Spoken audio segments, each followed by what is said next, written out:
unfortunately, unlike Tom, who could walk around and talk, and if I turn my back to the microphone, you can't hear me. The first thing we do is the committee, let's put it this way, we're the only committee, although we're finance, that doesn't have money to spend. All we do is make sure other people spend it correctly. So we're not one of these with plenty of money in our pockets. Our first thing is to balance the budget, obviously, that's very important, and make sure that other committees don't overspend. If they do, we have to justify what they're doing, or they have to justify to us what they're doing. The second one is financial regulation, to make sure, as I said, it must be corrected. It must be, the money must be accounted for. We're accountable to you, the public. So if we make a mistake, you're the ones that have come down to our throats and say you're doing it wrong. If we overspend your money, and it is your money, whatever way you like it, do it. It's your money. If we overspend, or if we underspend, or we do something wrong, we're answerable to you. Every single one of us 20 councillors are answerable to you. Whatever everybody else thinks, that's the truth. Risk, I always get it wrong, and mitigation. We have officers which will advise us on what is safe and what is not safe. If we do something that they think is wrong, they will tell us. But at the end of it, the main decision comes down to us. We have to make that decision. Review policies. Well, I'm getting, I don't know, I've lost count. I think it was 20 last time I counted. Am I correct? Yeah, it was 20 policies.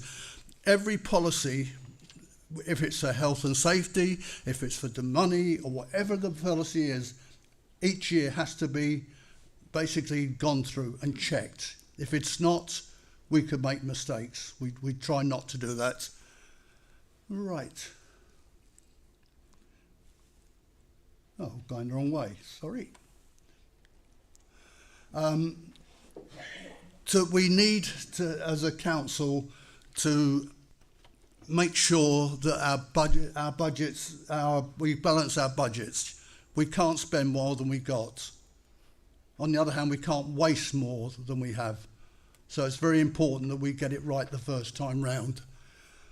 Development and mid-term financial planning.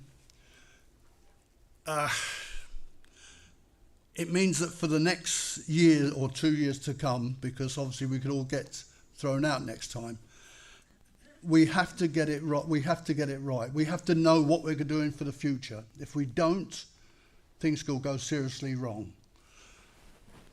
Growth in our income, well, you can probably see that in what the town's actually doing now. We're doing more and more where our parks, our allotments, we're trying to get people to pay towards it, to make it worthwhile for the public. And new financial systems. Yes, I'm an old-fashioned. I'm sorry, I'm very old-fashioned, as you can probably see. I think the old idea of financial systems was the old calculators. I'm sorry, I was a businessman before I retired, and I still believe that's the right way, but I have to move with the times. We had one of our policies we brought up recently was to do with AI. And for those that don't know, it's artificial intelligence. I personally don't know much about it. I don't want to know much about it. All I've ever seen is that it can make people sing that don't actually be there. And to me, it's wrong, but unfortunately, this is a modern council and it will bring these things in. I think, yes, I am there. I am there, Chair. Thank you. In case anybody thinks that I'm winging this, I am. Because like all councillors, all sensible councillors would bring notes, which my next colleague has. I left mine on my kitchen table. Thank you.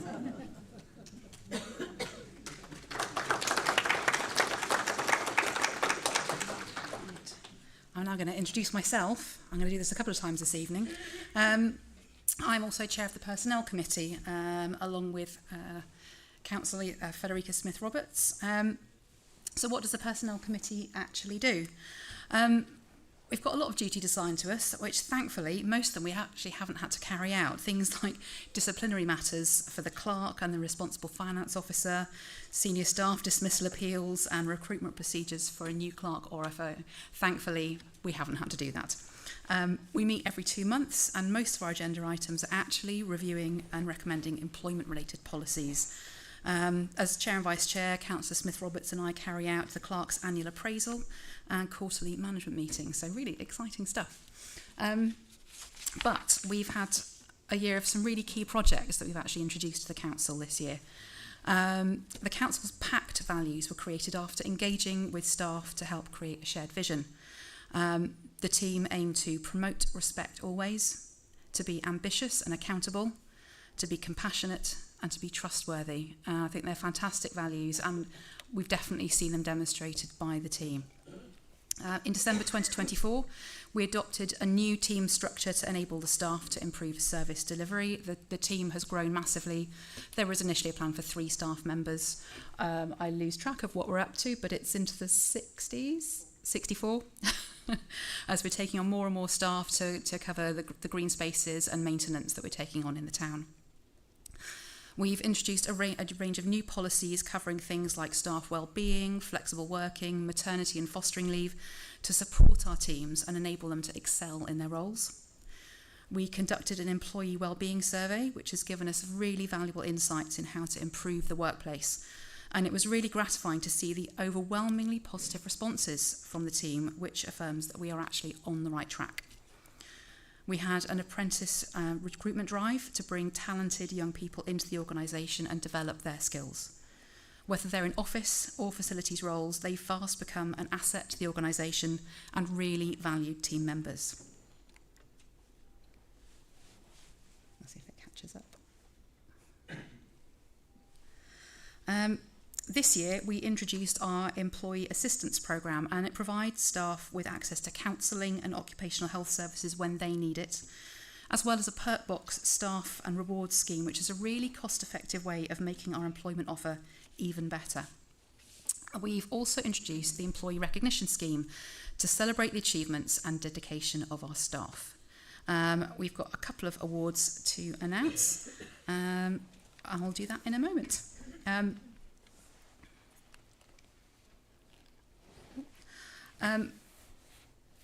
In the year ahead, our top priorities are going to continue to be the review of our policies and staff handbook, as well as developing a new training policy. And this will be based on the findings from our internal skills audit and aims to meet the evolving needs of our staff and growing team. We're going to continue to invest in apprentices as a destination employer offering career launching opportunities.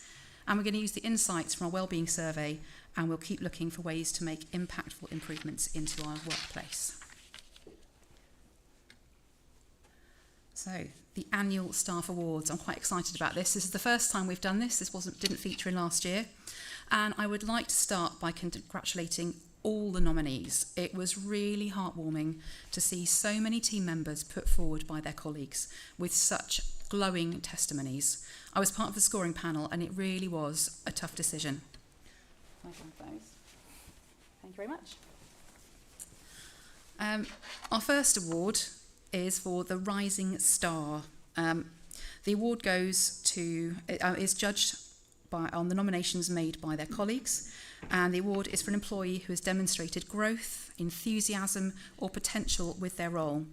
And the inaugural winner of that is the project assistant, Tilly Morgan. Unfortunately, Tilly can't be with us this evening, but she had the most fantastic things said about her by her colleagues. She had multiple nominations, and this is some of what they had to say about her. She approaches everything with a smile and a giggle, but incredible professionalism. Tilly has demonstrated an excellent work ethic and the ability to pull things together and make it look easy, achieving a lot for the council in high-profile projects. So I just want to give a round of applause in absentia for Tilly.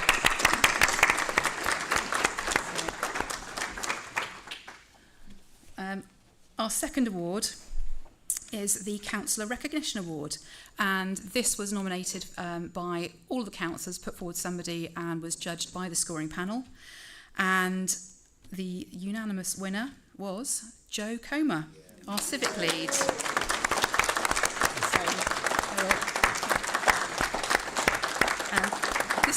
This is what some of the councillors had to say. I'm going to make Joe blush now. Her organisational skills are second to none in all civic events. She's undertaken everything with a smile on her face. She's known to civilians and veterans alike and always referred to with great respect and affection. She is a treasure. So, come on.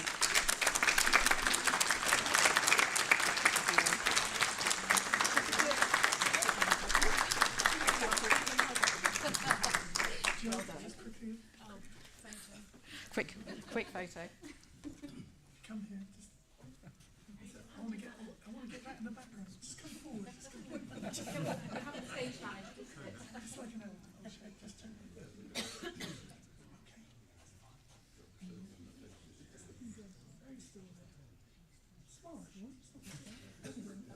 Joe, come forward a bit. You've got a light sign over your face. A bit more. Come forward. That's it. Now you're all right. Okay, hold it there. Looking fine. Thank you. Okay. You can run away.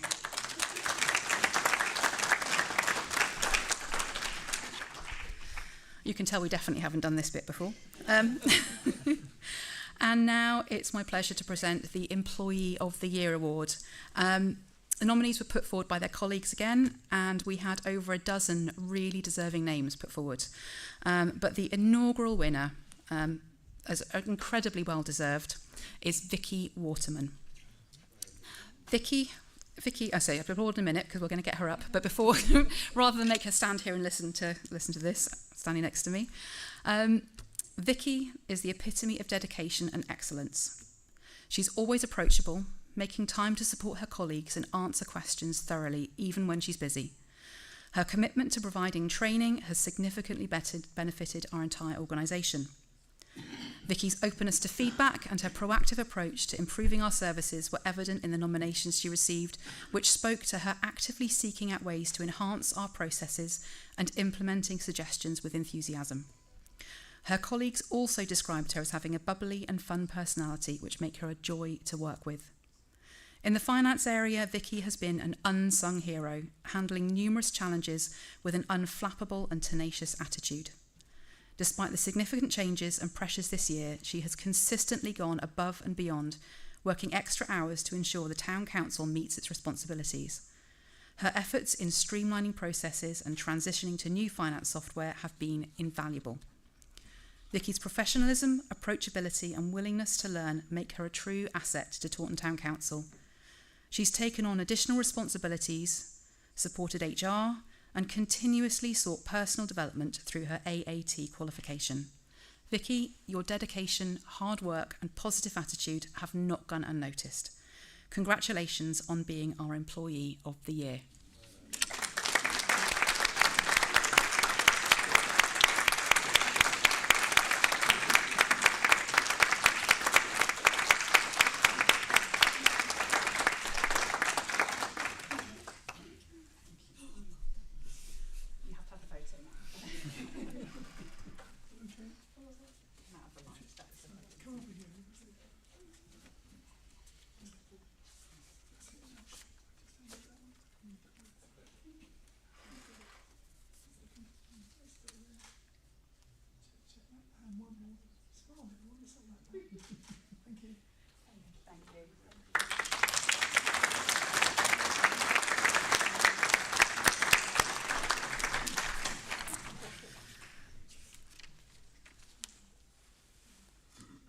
See if we can move it on to the next bit.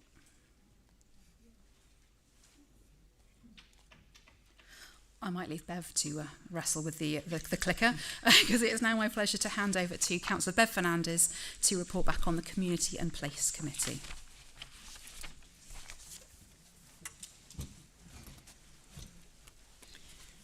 Thank you, Amber. I don't know if I'm going to have much more success than you. Let's give this a go. No. Oh. It's obviously very sensitive. Come on. There we go. So good evening. I'm Councillor Bev Fernandez and I'm Chair of the Community and Place Committee. So following on from my fellow members, I'd just like to share with you the role of the Community and Place Committee. So you can see that with the 7 council members, we meet bi-monthly and we handle matters. I'm not going to read them all out because you can read them, but just to pick a few out, we've got community services and development, markets, council events, health and safety, mayor and civic matters, arts and culture, and the town information service and tourism. So pretty much everything sits under the Community in Place Committee. And as well as discussing and scrutinising reports, on the Community in Place Committee, we also sit on the working groups, which Tom alluded to a little bit earlier. So we have to dedicate time to investigate and discuss those topics before the items reach the committee. And we've got quite a few working groups under the Community in Place. We've got arts and culture, climate and ecological, public transport, hospitality, tourism, leisure and twinning. So there's quite a few that sit under our committee. There we go. Key projects. So as you can see, we've got Taunton Together 24, which was a huge success last year, and work's already underway on our river theme for Taunton Together 2025. And there's lots of engagement going on with local community groups. Invites have been going out to ask for interest and for people to get involved.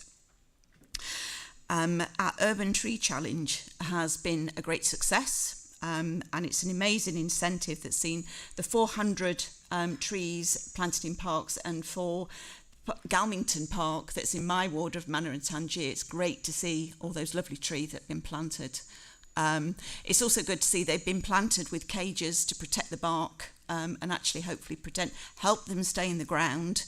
So quite a few trees have been removed over the years, but hopefully that will help them stay and sit so their roots get a good feel for the soil. Civic events, as you've already met the wonderful Jo Comer, we wouldn't be without her. And obviously Jo also sits under our Community in Place, delivering remembrance and D-Day commemorations and working collaboratively with key partners, and also the Armed Forces Day, Somerset Armed Forces Day that's coming up in July. Antisocial behaviour, that's always sort of just rolls off the tongue. It always seems to be something that comes up quite a lot in conversations.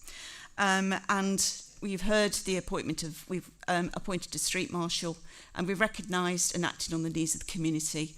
And we also we bought the Knife Angel here last year. You may have seen it outside the Market House. And finally, the Christmas lights. So we're continually refreshing and improving Taunton's Christmas lights. We're extending the Christmas lights into East Street and down into Station Road. So we're just expanding those lights a little bit further than from the town centre. Funding. You can see there in these wonderful charts how our portion of the budget is being spent. The Street Marshal, 16%, Christmas lighting, town centre improvements and events. And events, obviously, for obvious reasons, just takes up quite a bit of that because, we have more events. And just sort of, I meet once a week with the manager of Communities in Place, the lovely Craig Stone, and we meet regularly to discuss the work streams and items that are likely to be coming to our meetings. And as you can see, it's all the split into different things. Town centre improvements, things like the hanging baskets that you see, that they'll be being prepared shortly and they'll be going up ready for the summer. Taunton Together takes up some of the events. And obviously I've just mentioned about the Christmas lighting that's extending along East Reach. Oh. Gone too far. Unaccustomed as I am to do. No, definitely too far. No. I'm getting, yay! So in the previous slide, you see that we invested in our lovely street marshal. Let me introduce you to Nick. If you've seen him or not, I've quite often seen lots of reports on social media saying, street marshal, who's he? I've never seen him. But what you have to remember is he doesn't always stay in the town centre. His patrols are quite wide, so he goes out down towards East Reach, Station Road, into Goodlands Gardens, and it's quite likely that the reason why he's not seen is because he's obviously in a different area, and there's only one of him at the moment. But we've got funding, and we are actively recruiting for a second street marshal that will be able to build on the fantastic work that has been achieved so far. As you can see right down at the bottom here, we've worked with local businesses to roll out something called a UK PAC system, which is a business crime reduction partnership model that we're funding for 12 months. And the introduction of this we're going to work in partnership with the Avon and Somerset Police and to address issues of those antisocial behaviour and help our local businesses with business crime, such as shoplifting and so on. So just to finish, we're going to look at our... Oh dear. Doesn't want me to look at the top priorities? No, definitely not. There we go. Please stay on that one. There we go. So let's look at the top priorities of community in place. And while I'm here, I'd just like to publicly thank our officer team who work exceptionally hard to deliver the key projects and the priorities and much, much more. So in culture, the Talking Together, as we just mentioned, it promises to be bigger than ever this year, and it's of lots of interest. Our civic, as we briefly mentioned previously, the civic lead, and Jo also has a busy task organising things like the Mayor's Diary, so she's always busy behind the scenes working with our wonderful Mayor and Deputy Mayor. And for the Mayor Making Ceremony, that's coming up in May. And also, it's within that is organising the twinning, because we've got twin towns of Lisieux and Königslutter, and also organising the Mayor's Diary and also connected with that. Communications, we talk about social media, and we often say, well, if we haven't got access to social media, hard copies of lots of the information that we put out is available from the Tourist Information Office. So we always make sure that we've got important events coming up. We've got hard copies in the Tourist Information Centre. And one of the climate, we've got a wonderful new climate officer, Jordan, and she's working with lots and lots of different projects. She's started to liaise with schools to see how we can get our young people involved, looking at things like the wildflower strategies, so making sure that we can get flowers in those parks open, and sometimes in some unloved spaces, little pockets that we've got in our own wards. So I think that's possibly all for me as community in place, and hopefully if I press this, there, is that right? It is, but it's a lie. Oh, thank you.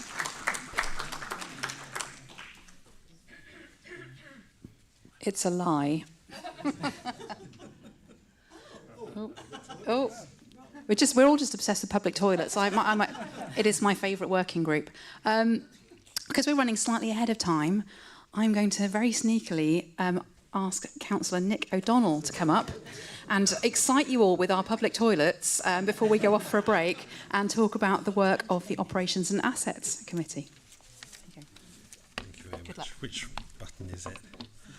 So, good evening, everybody. Now, I did bring some notes, but I forgot to bring my reading glasses. It's got to that stage in life already. Now, can you hear me at the back? Hey, good. So I'm Councillor Nick O'Donnell, and I'm Chair of Operations and Assets, and my Vice Chair is Bev. You may have noticed that the photos have just swapped round for this particular committee. We didn't actually exist a year ago, Operations and Assets. It was all community, but for the second year, we divided the two committees, so we went to Community in Place, Operations and Assets. And there is the list of the things that we look at. For the first year, we contracted out all our services to Somerset Council. So as a committee, we are overseeing everything that we do in terms of our operations, looking after and maintaining our parks, open spaces and toilets. More of that in a minute. But last year, that was all contracted out to Somerset Council. This year, we have begun to take it all on board ourselves and using our own money and our own team, and it's been ably assisted and run by Paul Grant. He's a very, very experienced facilities manager, and he has a very great team around behind him. So one of the things, of course, that we need, and it is a large team that are going out and maintaining all our parks and open spaces, is we needed a permanent place. And so one of the focuses this year has been to acquire our very own depot. We were looking at renting spaces, but any space we were going to get, we were going to need to adapt and conform to our own needs and operations. So we have this year been able to acquire our own space, our own depot, one that we own, we can adapt and use as we see fit. So that's one of the first things that we have managed to do this year. So, did you say it was this button?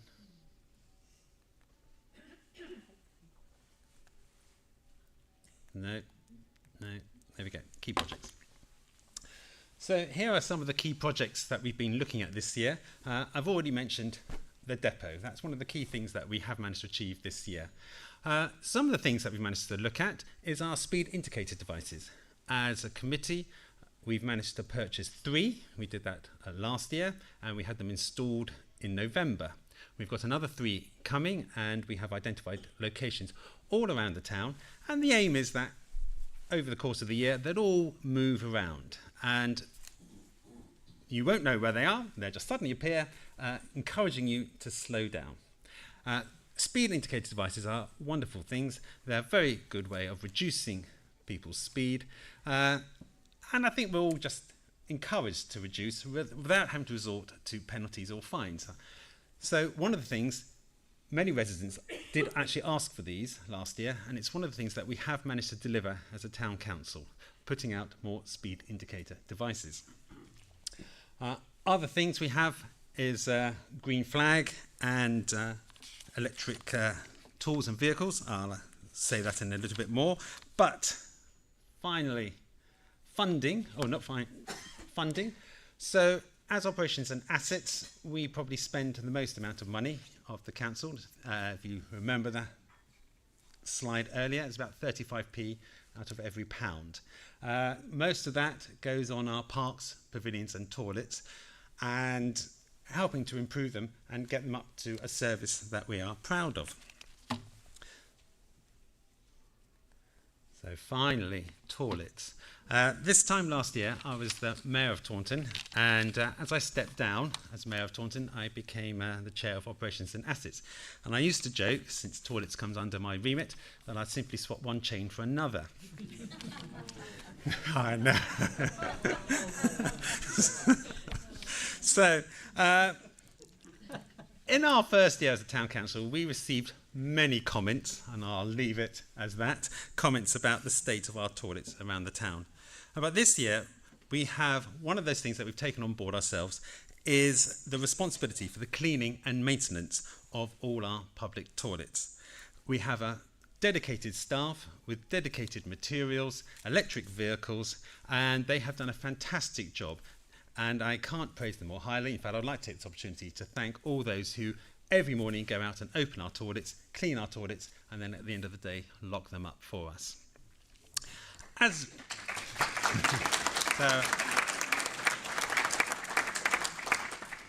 a result, this year, we have received hardly any complaints and nothing but compliments about our toilets.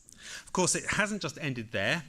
We recognise that a lot of our toilets are in a very poor condition. So we have, with the Toilet Working Group, undertaken several projects to try and bring a lot of our toilets back up to a good standard.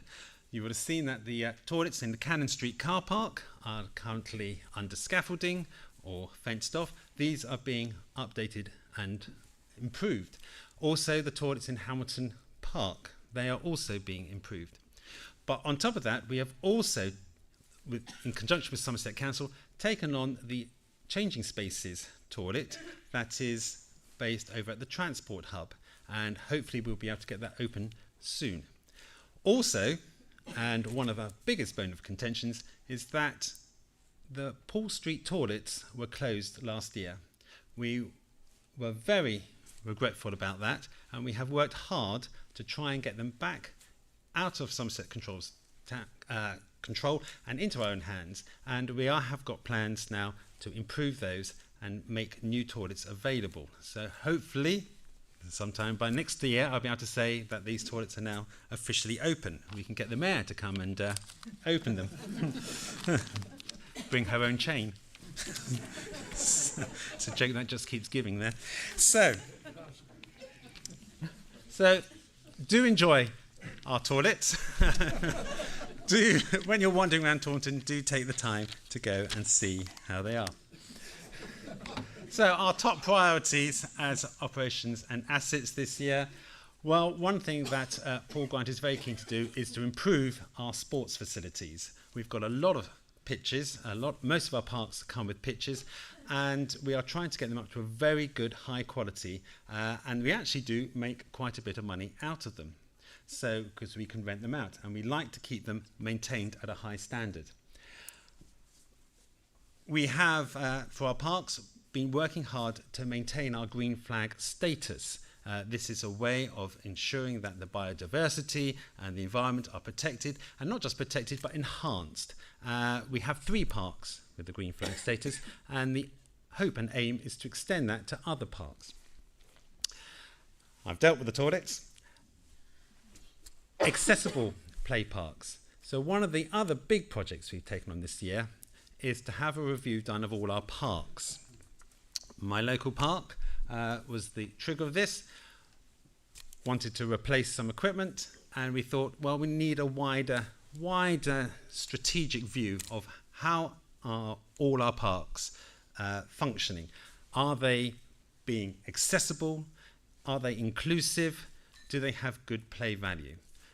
We've hired a consultant who came and did a consultation and reviewed all our parks, and we have some recommendations now, and the aim now of the next couple of years is to really make sure that our parks do have those 3 features, that they are accessible to everyone, that they are inclusive to everyone, and actually they give very good play value for our children.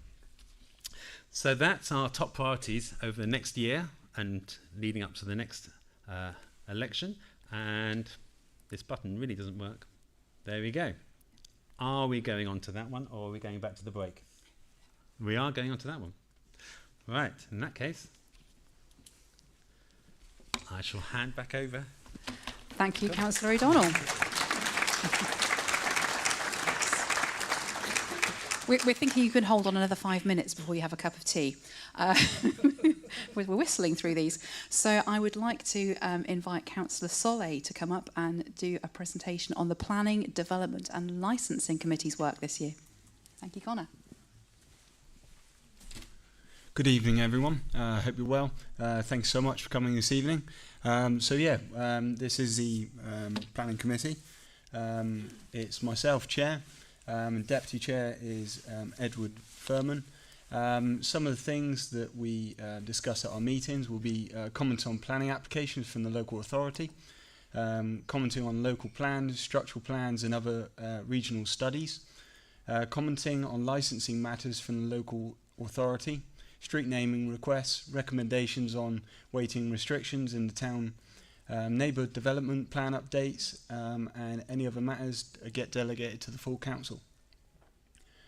So the key projects among the many achievements of the planning, development and licensing committees, these key projects stand out. So a new bridge. So the new bridge which we're actually discussing is Goodlands Bridge. So up until a couple of years ago, it actually became unfunctionable, and after years of neglect, it became unusable. So Somerset Council closed it because it was unable to be used anymore.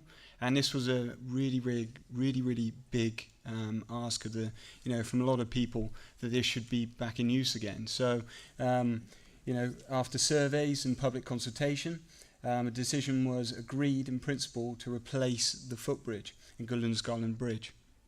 One of the things that I really wanted to make important with this bridge is for longevity, because and also the maintenance side of things, because it's okay putting it in wood, it's all right putting it in composite, it's okay putting it in metal, but it comes down to the maintenance side of things, so this doesn't happen again. So I think that's really key to get that right, and I think really scrutinise that detail is really important. Improving access. We worked with developers to reopen the pound stretcher path as part of their development. So after quite a lot of public asking and other members of the public working really hard to really get to the point, we managed to get it reopened with cooperation with this development.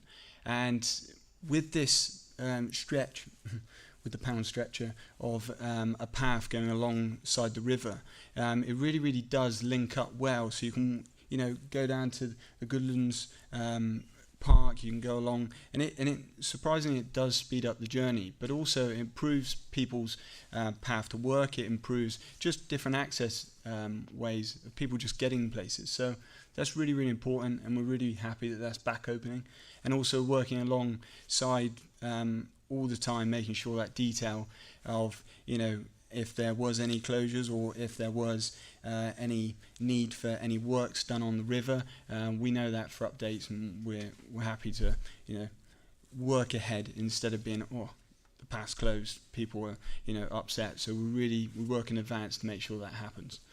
The stewardship group, so they've been working really hard with the Orchard Grove developer, and working alongside with Somerset Council as well, together on open spaces, which has worked really well. And I think going forward to have this link up with Somerset Council and also really get into our mind what we want to achieve with green spaces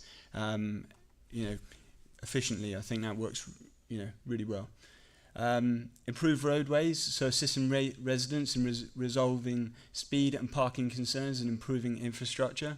So, a lot of the time we have public speaking and people have issues in their roads. And yes, as part of our committee, we don't, and part of our council, we don't do transport, meaning we don't take on highways. But I think our say as a town council, I really think we are the people on the ground, and I think that we can put your words and concerns forward as a big impact for Somerset Council. So really happy with that kind of that engagement with everybody as residents is really powerful. Planning feedback. So our planning committee, I absolutely love. It's one of the best things to do every month, and everybody on the committee really give we really scrutinise every application. It's really interesting, from different things like listed building to new extensions to big applications to it might even be a change of a porch. And just details, but also making sure that all of the details, even whether it's listed building or somebody's building up a stone wall or whatever, is that the detail is kind of efficiently looking good throughout Taunton. We don't want anything that looks too broad, but at the same time, if it's in line with the planning applications, then we want to make sure those details are correct. So we really do work on getting that right. Oh, this button must be working very well for me. Going back to the Goodlands Garden Bridge, in my opinion, with the Goodlands Garden Bridge, when this got brought up, when the Taunton Town Council first got formed, as councillors, it was a big. We really wanted to work on this because, as a bridge, it brings a lot to people in Taunton. You know, for myself, I walk across it quite a lot, but for some people, they may not walk across it at all. They may have lived in Taunton their whole life and never walked across it once. But actually, for what it brings, I think it brings back a lot for Taunton. And actually, I think since having it closed, it's showed a big impact to people's livelihoods. Just going back into the detail of the bridge, we've gone down through all the different surveys. We've had, you know, to really understand the cost of, you know, the whole, you know, the whole infrastructure. So the foundations in which it was laying on, how we've even dug down to make sure that foundations. So we didn't have any, you know, possible costs in the future if, you know, we decided, oh yeah, we want to update the bridge. There could be a cost. We just don't want to do that. We want to make sure that we're efficient on every impact. So every penny that gets spent on the bridge going forward is, you know, down to the penny instead of on the thousands of pounds. We want to make sure it's scrutinised a lot. The top priorities. So our neighbourhood development plan, to understand, respect and preserve distinct neighbourhood characteristics and bring SIL funding to enhance our communities. I think this is really, really key going forward, because for Taunton, I think to have our vision and to also, when planning applications come through, or even with Somerset Council, to have this document for Somerset Council and also for developers, for anybody wanting to do work in Taunton, this would be a really, really good thing to have. It's a long process, and as of only last month, we created a working group for the neighbourhood development plan. So we would love anybody in this room or going forward in the public, if you'd like to give any feedback or want to be an input into this development plan, we'd really, really like, you know, we really want your help, because, you know, for example, you know, Ray's had experience. I've had experience in building.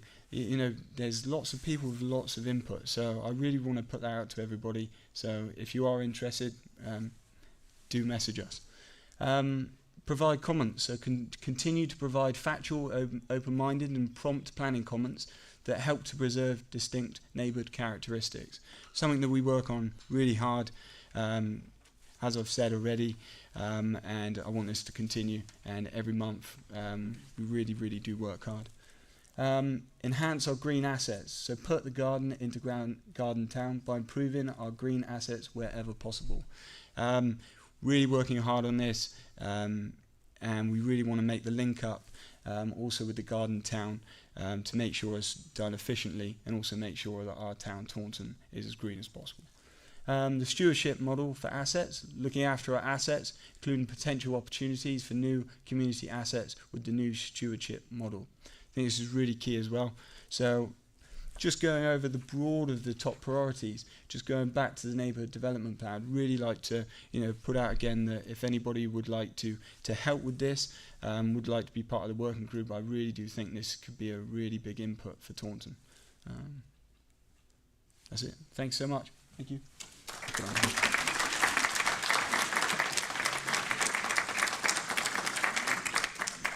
Thank you very much, everyone. We're going to pause now for a 10-minute break. There's teas and coffees and biscuits at the back if you need a refreshment. I say comfort break. The toilets are just outside. Always about the toilets. There's some more information about the council up on the board, information for some of the slides.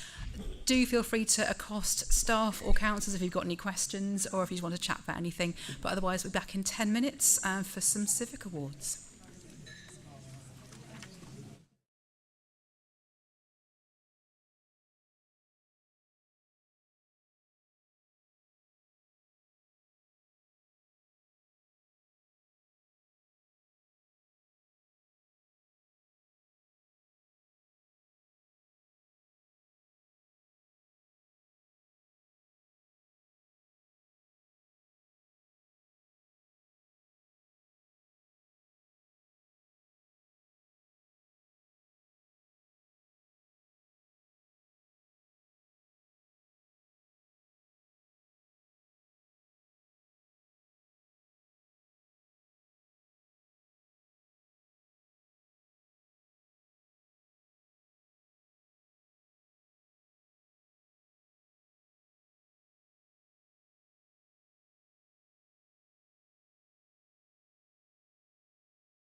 No, the Craig Rossiter.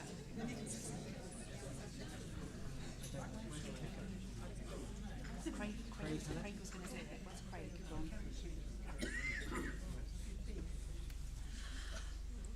Thank you very much. I'm just trying to identify where Craig has gone with the clicker. He's waving. Lovely.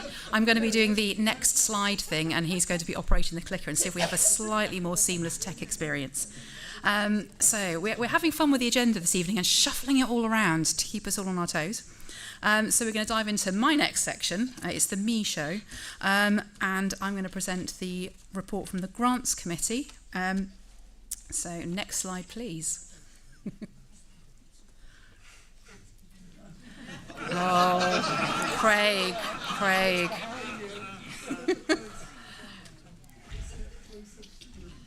He's going to stand really close to the...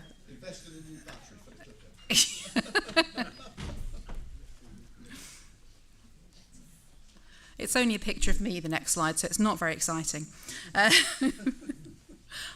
There we go. You've seen that one before. The Grants Committee meets every quarter, with slightly less often than some of the other committees, but we do the most important work. We assess and administer applications to all our grant funding streams. We also approve budget transfers between sponsorship and grant pots to make sure that we get the best use of the funds available. Next slide.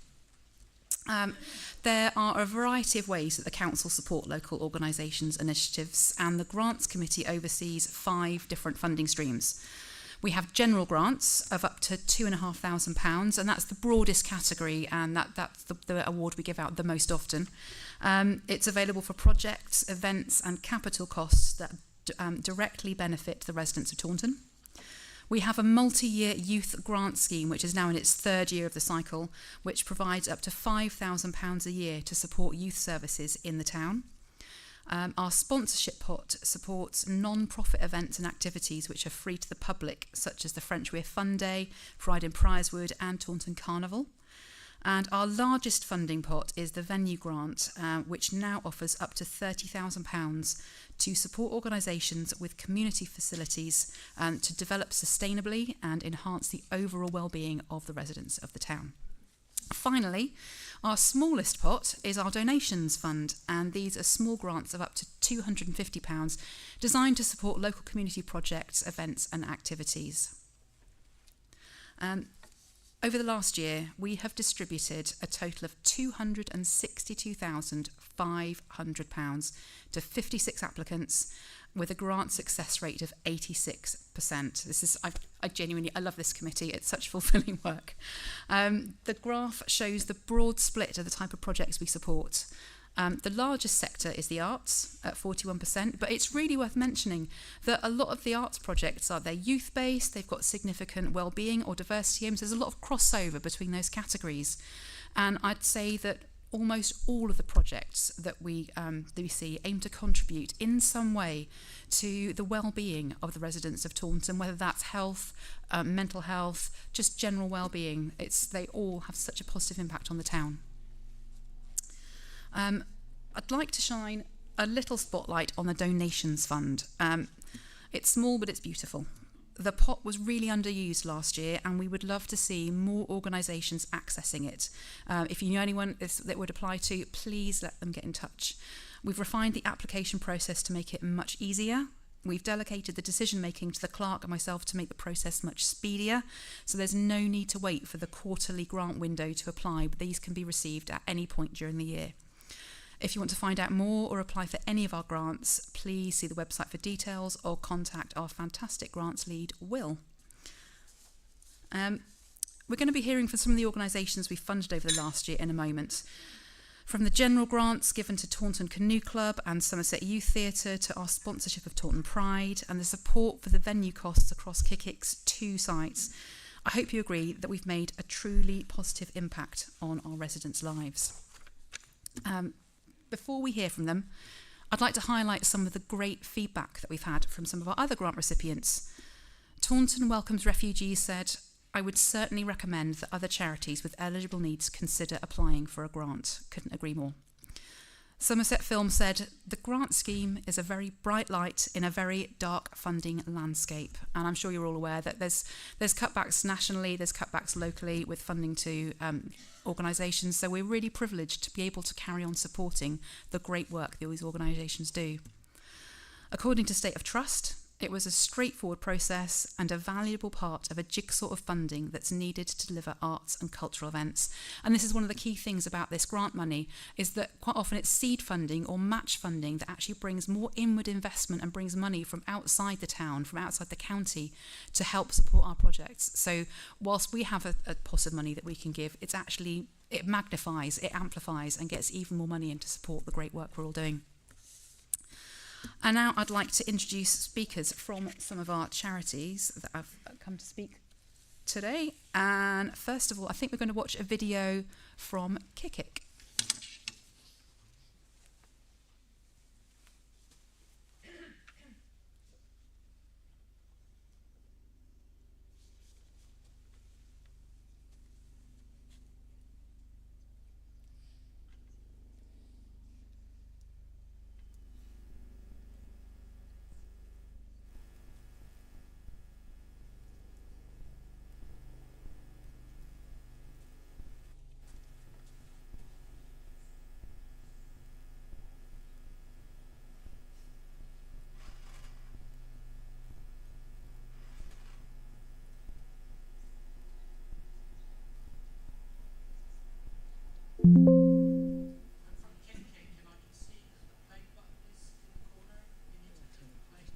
Just turning the sound off, I think.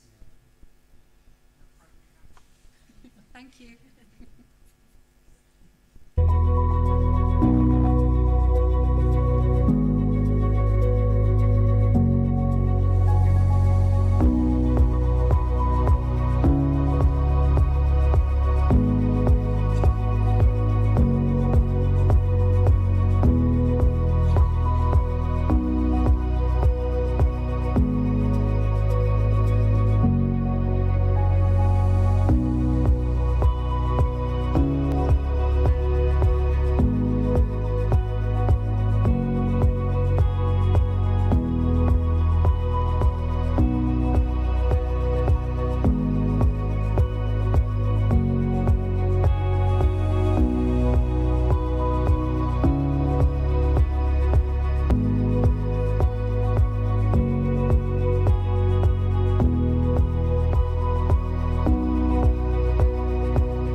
Thank you so much, Richard and Andy, who are here tonight, for putting that together, and well done for all the hard work you've put into it. I would now like to invite Rob Ewers to come and present about the work that Taunton Pride have done this year.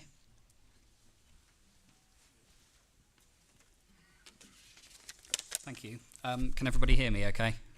Great. Now, I know that that slide is quite subtle, but I will let you I will let you figure out which organisation I'm from. So I'm Rob Ewers. I've been one of the co-organisers of Taunton Pride for the last 3 years or so. We run on a very, very tight budget each year. The event costs around £50,000 to £60,000 to put on each time, and we have to fundraise that essentially from a standing start each year, so we don't have any regular income. We have, on multiple occasions, received support from Taunton Town Council, which has enabled us to meet capital costs for the event, but also showcase local artists and talent. And we're extremely grateful. I find Taunton Town Council's processes as the recipient of funding to be extremely straightforward and easy to work with. I find the reporting easy, so I can say that as a recipient, it's both beneficial and it's an extremely straightforward and not onerous process that we go through. I think that it's good that they are not only supporting arts and cultural events in Taunton that take place, but also if they support and they target the right things, which I think they're doing, what they're actually going to do is create cultural and economic benefit for years ahead in the future. And I think there's some strategy behind that. So I'd like to thank them for that as well. And I'd also just like to thank the people of Taunton for their support for Taunton Pride over the years as well. And we're in talks now with the Town Council about what our plans are for this year. We haven't announced anything yet, but we should be in a position to very shortly, and it's a great relationship we have. So I'd just like to extend my thanks, and I don't need, that's the only slide I have. I don't need to use the clicker, so I'll just let you enjoy that for a couple more seconds. It's quite psychedelic when it's blown up to that sort of size. Yeah, thank you very much indeed.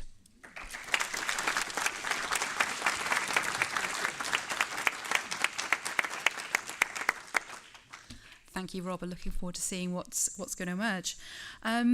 Next, I would like to invite Steve Chattle to come and talk about the Taunton Canoe Club.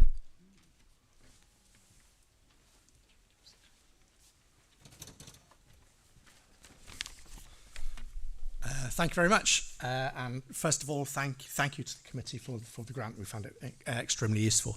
So I'm Steve Chattle. I am the equipment officer for Taunton Canoe Club, along with many other things. And we're not a big club, but we take part. If it's a paddle sport type thing, we probably do it.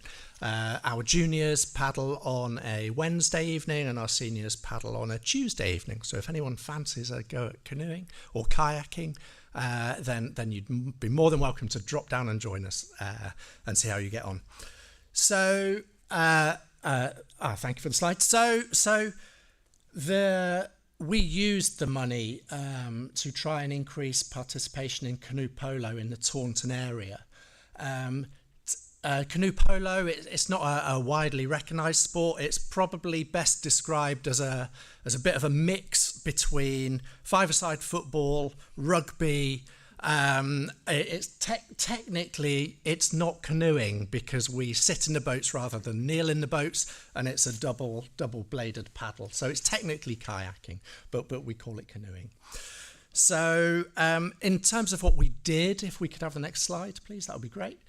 So we asked for 1,500 quid. We got 750. So thank you. The club matched the remaining money, and what that enabled us to do is to purchase some youth polo paddles, some helmets and face visors, and some spray decks, which stops the boats filling up with water. And because, unfortunately, with the timing for receiving the grant and then being able to order the equipment and receiving the equipment, it was kind of August before we received the equipment that we needed. So in terms of the activities that we were able to then put on from having that equipment. We would have liked there to be more, but we kind of ran out of time and ran out of daylight, simply. So from August, we used Taunton Pool, and we had some novice sessions in the pool. Again, the pool is a really safe environment for someone learning to kayak or canoe. It's a nice environment, it's warm water, which always makes things easier. So from September, we were running lots of youth polo sessions on the river. We run them down on the River Tone near the Viridor building. You'll see our canoe shed or kayak shed down there. So that's Wednesday evenings. Again, the light beat us, and once we paddle all year round, but it's quite difficult to play canoe polo in the dark. So those sessions came to an end kind of around September. We engage with other local clubs, so we engage with Queen's College. They have a polo team as well, and we enjoy playing with them, and again with Wellington Canoe Club as well. Again, making use of the pool, we started to run alternate beginner and intermediate sessions, and again that kind of developed people's confidence and again did bring more people to the club, which was kind of the whole purpose of the grant. So there's just some pictures. I just thought kind of pictures says 1,000 words. So here you go. So in terms of paddles, it's these. The helmet. It is a good fun game. We do wear helmets. We do wear face guards. It's really important that we use that equipment. So you can see some of the youngsters there with face guards on and with the spray decks on.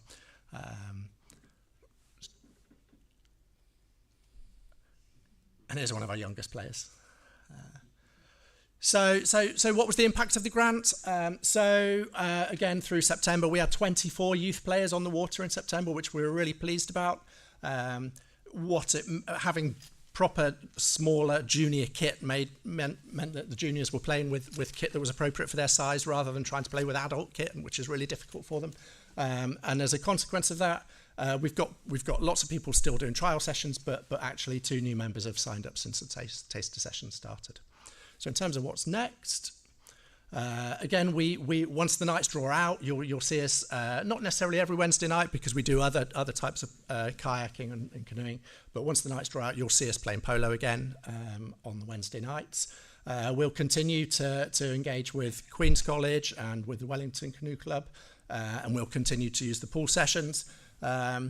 If there's anyone here who has any influence in terms of enabling us to use the pool more, that would be great. We struggle to get access to the pool, even when it was close to the general public, but the pool is a great place for people to start and develop their skills. So thank you for allowing us to come and talk to you tonight, and thank you again for the grant.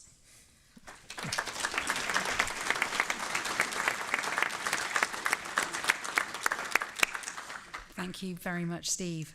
And then our final contributor from the Grants Committee, I'd like to invite Selina Keedwell to come and talk about the Somerset Youth Theatre.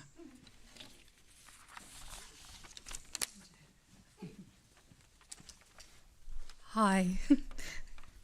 Ironically, I really hate public speaking. Much rather play a character. First of all, I'm Selina. I'm Artistic Director of Somerset Youth Theatre. And this is Jo, who's hiding in the background, who's the Director of Somerset Youth Theatre. First of all, I'd like to say a really big thank you to Taunton Town Council, the Taunton community, parents, carers, friends, and most importantly, the fantastic children and young people that are part of Taunton and help us to work towards our vision of a world where all young people's voices matter. They inspire us every day. I'm so privileged to be in this role within the organisation. And yes, I'm just going to ask Jo to just say a little bit about SYT. If we can have the next slide, please. The next slide, please. So Somerset Youth Theatre, I decided to become, I was really grateful when Selina asked me to come and join Somerset Youth Theatre. We took on 2 boys about 13 years ago, and as a mum, desperately trying to find somewhere where my children would fit, it never worked. So school holidays were an absolute nightmare. We tried different clubs, the special clubs, they weren't quite there. The neurotypical clubs, they just couldn't cope with what was happening. And so I felt really passionately, and I do still really feel passionately, that these children and these young people, they need somewhere to go where they can express themselves and where their voices can be heard. And that's what keeps me going. I also work as an attendance officer and a teacher in a special school myself as well. And so I see daily the challenges that these young people face. Thanks, Jo. Thank you. She's also my backbone. So our home is at the Arts Hub, opposite the swimming pool. Come and say hi if you're ever passing. We were awarded a youth grant, and we're very, very thankful for that from Taunton Town Council. We've just finished year 1 and we're going into year 2. So we respond to the needs of young people in communities and schools, and we saw that there are young people who are falling through the cracks and are not fitting into mainstream. Their confidence, mental health and well-being might be really impacted by external factors or internal factors. And so this project was set up to support young people who probably would hate drama and theatre and run a mile. But theatre is our vehicle to make positive social change and increase the confidence and well-being of young people. I love the way they come in at the start and the way they finish at the end of a project. It's just a delight to be a part of. Next slide, please.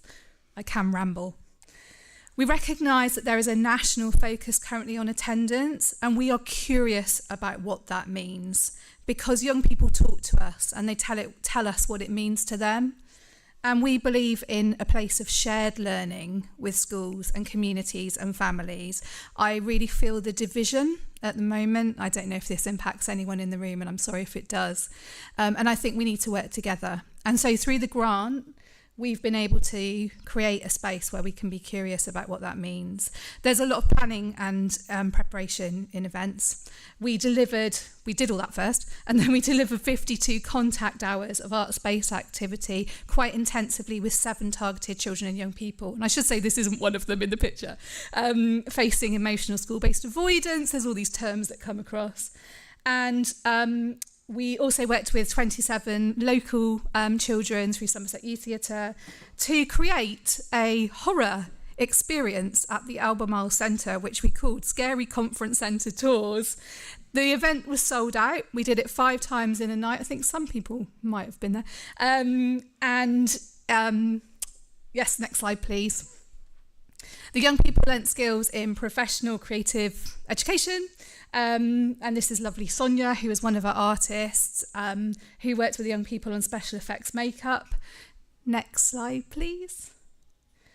And we also work with Bravo, Bright, who are all local artists, so we're providing employment opportunities. I should say that this is a match grant. It was, again, we're supported by the Arts Council. Without Taunton Town Council, we couldn't do this work. The match funding is so important to us as an organisation to be able to reach these young people. As a result, we've noticed a need for a tech team, and so SYT, through this project, has now set up a tech team who meet on a Tuesday night and learn about production, lighting, sound. There's so much that goes into theatre events. It's not just acting. Next slide, please. Here are some of the pictures of the event. So this was Scary Conference Centre Tours.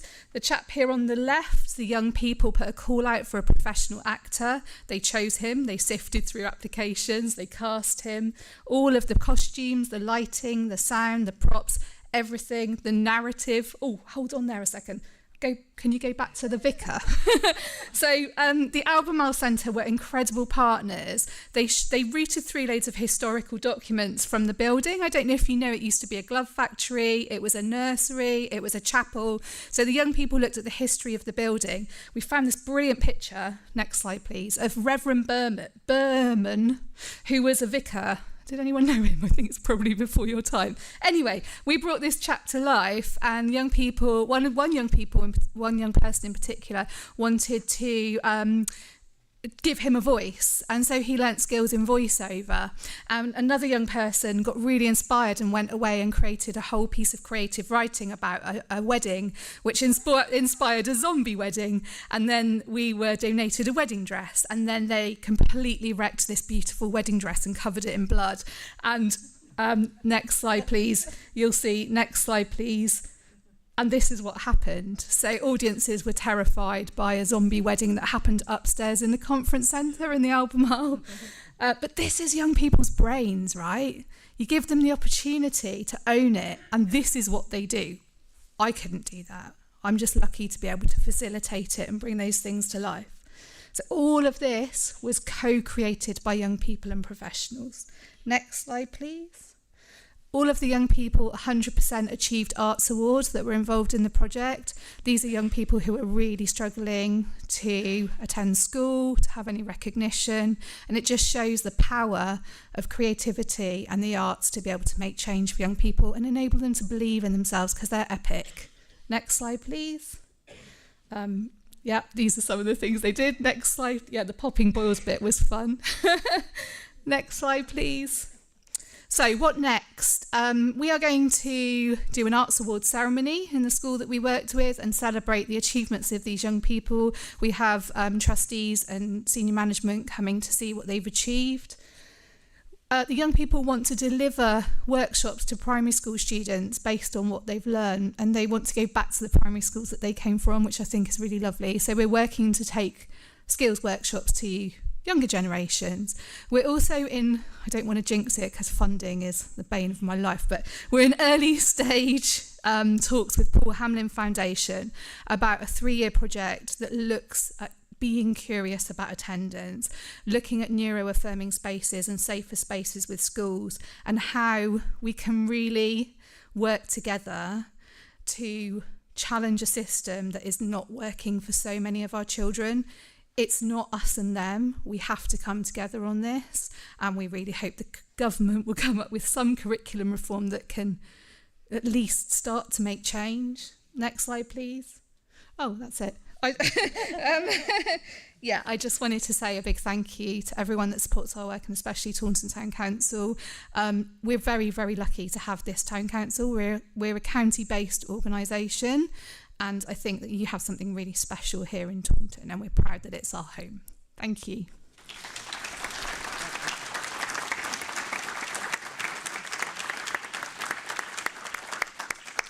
Thank you so much, Selena. And it really is inspiring to go in and see the work that they're doing. It really, the impact that they're having on young people's lives is fantastic, and it is a privilege to be able to support that. That concludes the lengthy grants committee. And now I think we will head to the Civic Awards. And I'd like to invite the Mayor, Councillor Garside, and the Deputy Mayor, Councillor Martin Strauss, to come and present them. This is the most important for me, the most exciting part of the evening for me. I'm just going to explain a little bit how these awards are decided upon. Each ward, each district of Taunton is invited to nominate 2 people who they think has contributed to the community in some way. In their area. So I'm the councillor for Wilton and Sherford. So I had to nominate 2 people who live in Wilton and Sherford, and that's how we came up with how we come up with a list. People who've contributed to Taunton, people who have made Taunton a better place, people who give their time and are enthusiastic about this lovely town. I'm very happy to celebrate these people this evening. And as the mayor, I get to nominate more people because I'm the mayor, and that's what I do.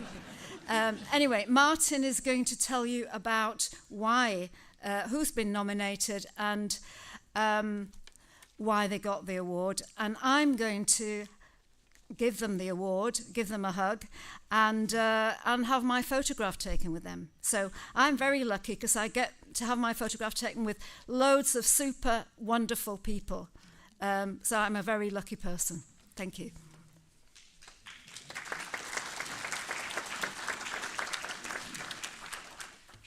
Well, good evening, everybody. If you could come forward once called to receive your award and pause for a photograph.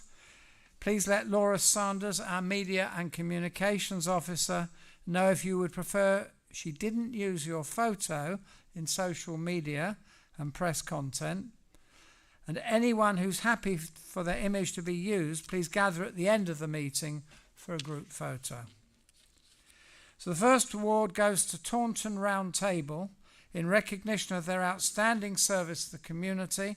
Taunton Round Table celebrated its 85th charter anniversary last year. It's one of the oldest round tables in the country. Many round tables have disappeared in Somerset. There's only Taunton and Yeovil left out of many, many tables a few years ago. So we're very proud of Taunton Round Table. Is there anybody here from Taunton Round Table this evening? Okay. I was aware there probably wasn't. So we will take care of the presentation of the award separately to them. I'd now like to call on Becky Swain in recognition of her contribution to the Her Ground project at Lingford Park. Becky's unable to join us tonight, but we are delighted to welcome Carol Carey to collect Becky's certificate on her behalf.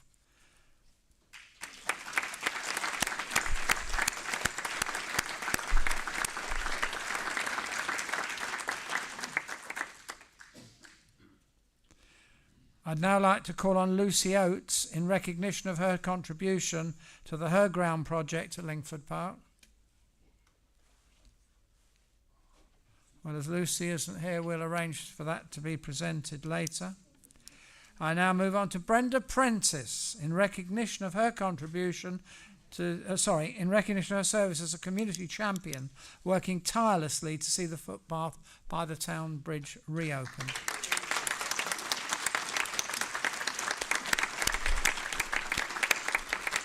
Now I'd like to call on Ronnie Roach in recognition of her service as a community champion.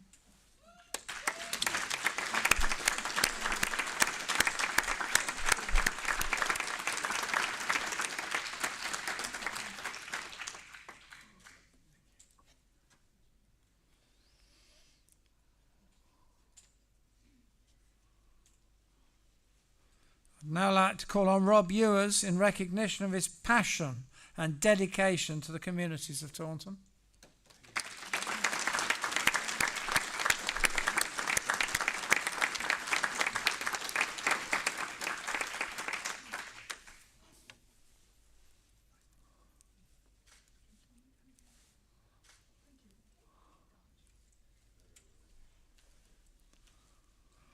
I'd now like to call on Andy and Denise Spragg in recognition of their drive and commitment to bring the Charter of Compassion to Taunton.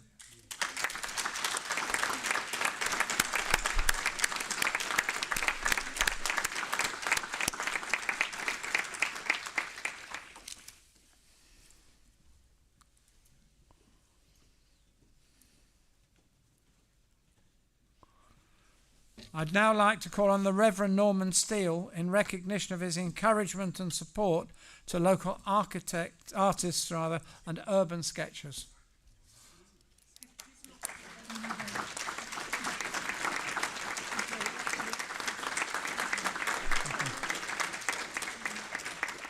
Thank you for collecting it on Norman's behalf.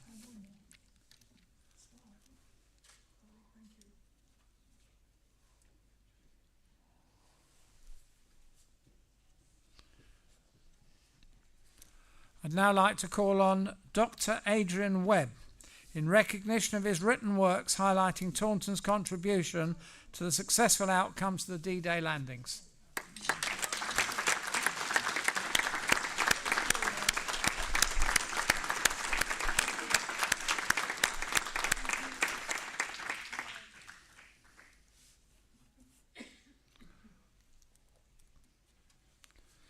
I'd now like to call on the Taunton Team Chaplaincy in recognition of their outstanding support to the communities of Taunton and to the Mayoralty.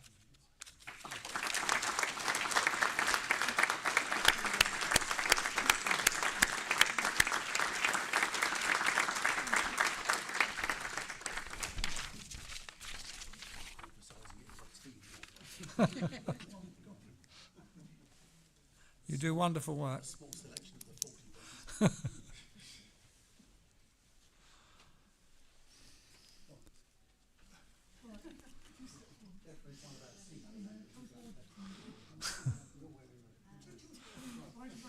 this side as well, will you, some of you? Come round a little bit. That's it. That's fine. And on this side. Hang on. That's it. That's better.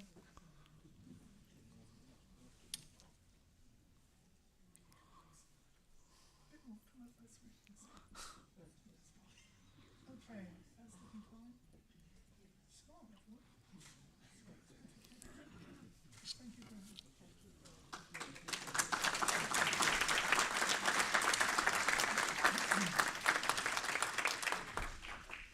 I'd now like to call on Bridgewater, Taunton and Wellington street pastors in recognition of their outstanding support to the communities of Taunton.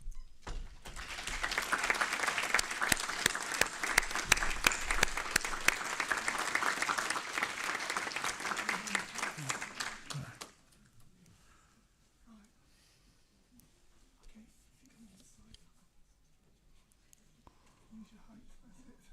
It's like an L shape. Turn it towards me. I'd now like to call on Lieutenant Colonel Ray Hall, MBE, in recognition of his service to the community as President of the Taunton branch of the Royal British Legion. And I do know that Ray has served about 10 years and he's been an excellent President. So congratulations, Ray.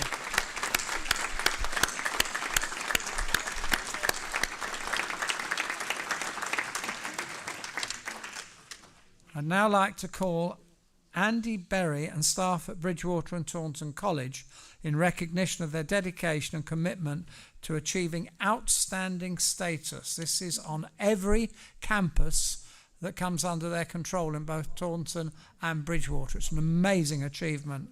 We're delighted to welcome Lucy Hawkins to collect the certificate on behalf of Bridgewater and Taunton College.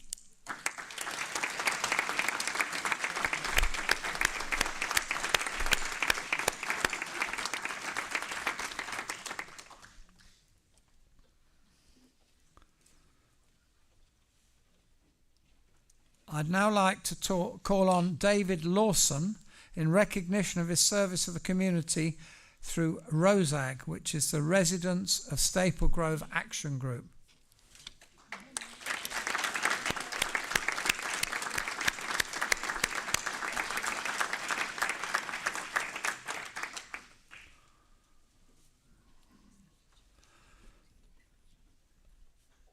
I'd now like to call on Simon Briggs in recognition of his service to the community through WARG, which is the Whitmore Area Residents Group.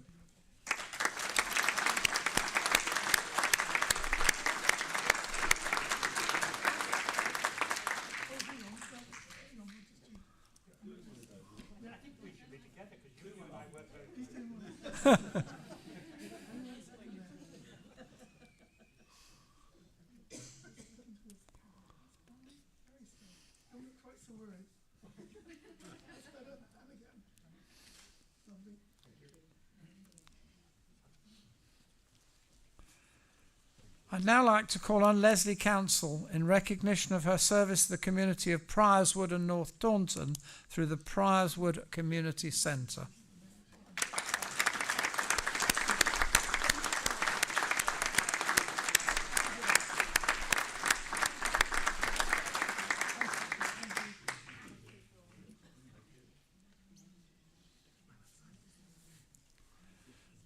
I'd now like to call on John Gallagher in recognition of his outstanding fundraising efforts in aid of the St Margaret's Hospice.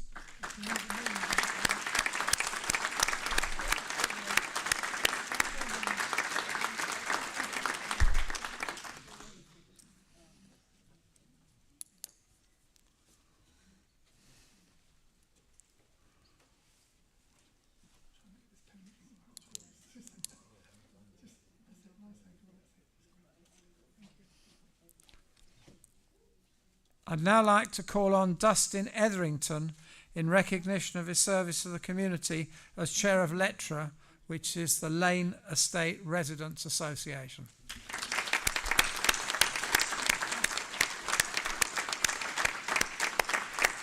Again, Dustin's been doing this role for many, many years, and we do know he's worked very hard for the benefit of local residents. I'd now like to call on Tim Walker in recognition of his efforts to make Taunton a cleaner, greener place to live and work.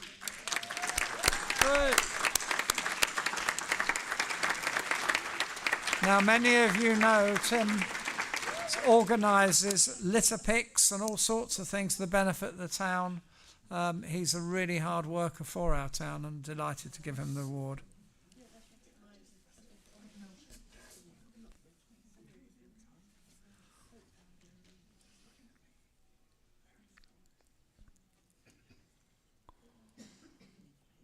I'd now like to call on Pauline Richards in recognition for her outstanding long service at Taunton KFC.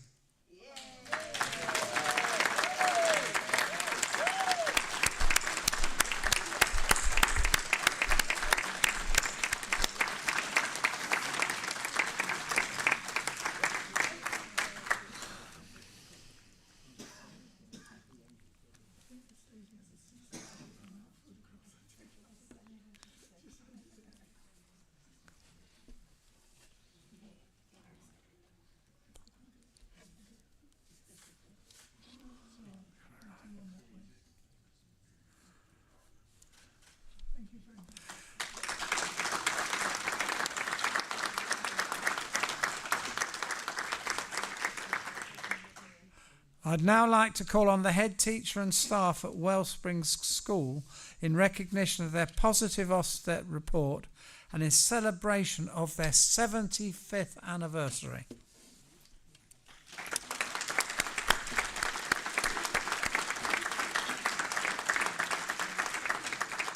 We'll arrange for the award to be presented to them separately. I'd now like to call on Callum Perrin in recognition of his services to the community as chair of the Taunton Carnival Committee. For those of you who were at the carnival last year, it was an outstanding event, and we really are grateful. It does a lot for the town.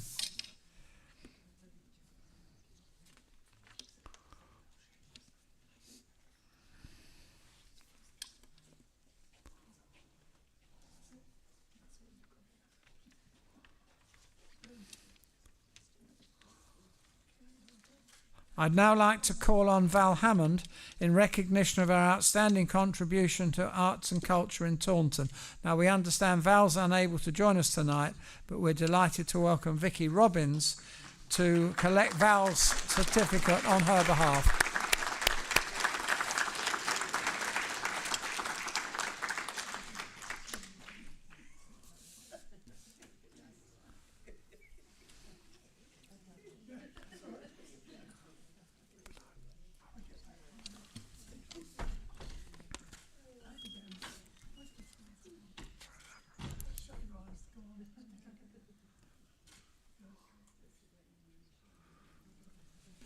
Now, the next gentleman I've known for a number of years because we've worked together on various matters, but I didn't know his surname until now. So forgive me, Karuna, if I get it wrong. Karuna Tharmanathar, is that correct? In recognition of his outstanding contribution to the community through Climate Action Taunton.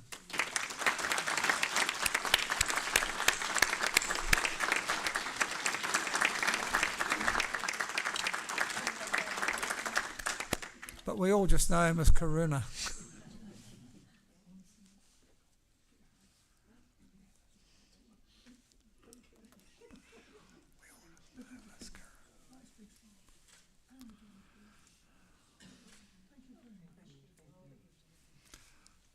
And last but not least, Claire Naylor, in recognition of her outstanding support to the SEND community in Taunton.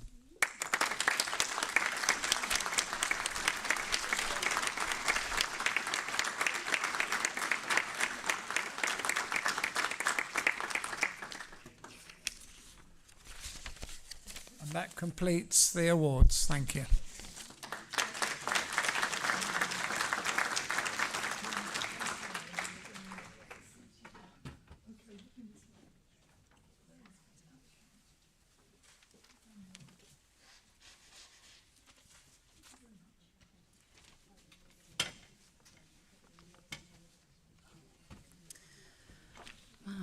it's quite inspiring to see some of the people that have been highlighted this evening. There are some amazing people in our town, quiet unsung heroes, many of them carry on doing some fantastic stuff. So it's fantastic to be able to see people here tonight being recognised quite rightly for the work they're doing. We're on to the very final section, which is the public questions section. So if you've come with burning questions to ask, or if anything has occurred to you through the evening, now is your opportunity. And I will hand over to Councillor Tom Deacon as leader of the council, who hopefully will be able to answer any questions that come up. Thank you. Let's check, is the microphone working? No, not yet.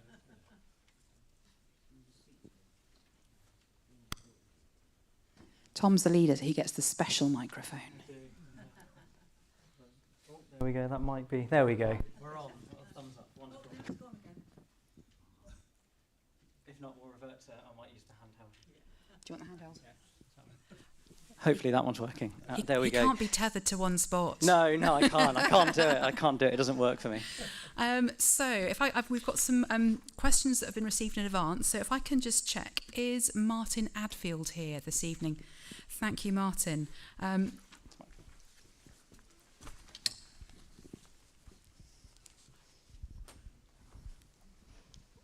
Good evening. I think we've heard very positive messages coming out this evening. My question really is about priorities. You're going to be spending something like £1 million setting up the depot and the DLO to expand into ground maintenance, etc. Wouldn't that money be better spent putting it into some of the things we've seen this evening? So, for the context of those of you, Nick mentioned it earlier in his update, we're purchasing our own depot and bringing services in-house that you've heard this evening, so thank you for the question. It is a big investment this year in setting that service up, but we've done that really for two reasons, three maybe. Firstly, the quality of service. We want to make sure that we're delivering the best possible quality of service, and we think and we believe that that's best delivered by a team that operate directly working for the town council, not working for a private company whose priorities, frankly, are to make as much money as possible, not to do the best possible job. So I think we need people working for the council whose sole purpose in their job and what they're measured against is how good a job they are doing for our town. That's what I think a really key part of the choice. The second, on the building itself, we were facing a decision as council about whether we choose to rent premises to be able to take on that service, because there are quite a lot of things heading our way as a town council, and have that outlay, or whether to invest in an asset that becomes ours and that in time will generate income and actually reduce the burden on taxpayers. So there is an impact this year. There's a big one-off setup cost, so getting the depot in the right form, making sure that we've got the right equipment, that our teams are set up, but we won't have that same cost next year. So there is an upfront cost, but I believe we're doing it for the right reasons to get the best possible service and actually the best possible use of public funds as we move forward. I firmly believe that we are doing the right thing, and I hope that that's done something to convince you that that's the case. You're shaking your head. Well, we would agree to disagree on that one, then. Thank you for your contribution. I'm not sure if this microphone's going to get up and down. Oh, Marcus got it. Okay. We'll have fun with the microphone going up and down. Our second question is from Pauline Hosegood. Is she here this evening?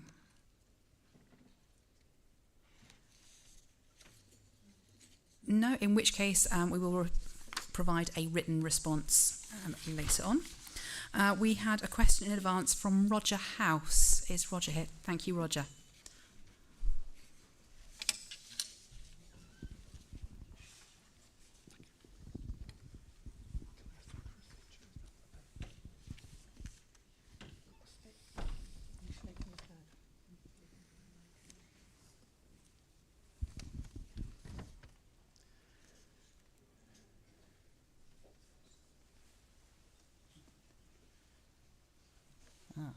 We have pictures to go with this question. Thank you very much. I'm Roger House from the Victoria Park Action Group, and we've been going around 30 years doing voluntary work in gardening every Tuesday. You volunteers are always welcome. But in the park, we have a pavilion which is formed of two octagon-shaped pyramids. One's a changing accommodation for the sports fields, And the one on the board there is the group currently uses the yellow area for activities, including meetings and a weekly craft club. Okay. And then it's shared at weekends by the Wyverns, American footballers, and a church children's group as well. The pink area covers the 1987 design external park toilets with its combined entrance, which leads to some antisocial behaviour. Design standards were very different 40 years ago. We're pleased the Town Council wishes to improve these toilets in future as part of his rolling public toilet improvements. And it's really good you've got a rolling programme because people have confidence and you learn toilet to toilet how to improve things. Thank you. Photo 2, please, if I could. Right, this is the one you've got to remember because people come into our room and said, I don't know, didn't think it was like this inside. And this photo shows the interior of the community buildings as we have now, with tables set for our monthly meat and veg prize bingo, where last Saturday 32 players filled the room listening to caller Simon Coles, and that was a post-COVID record for us. Note we've got a 5-metre high laminated wood structural frame like they've got in the new hall at Creech. We've got a big central roof light. It looks like a cartwheel as you look up. And we've got a sage green ceiling as well.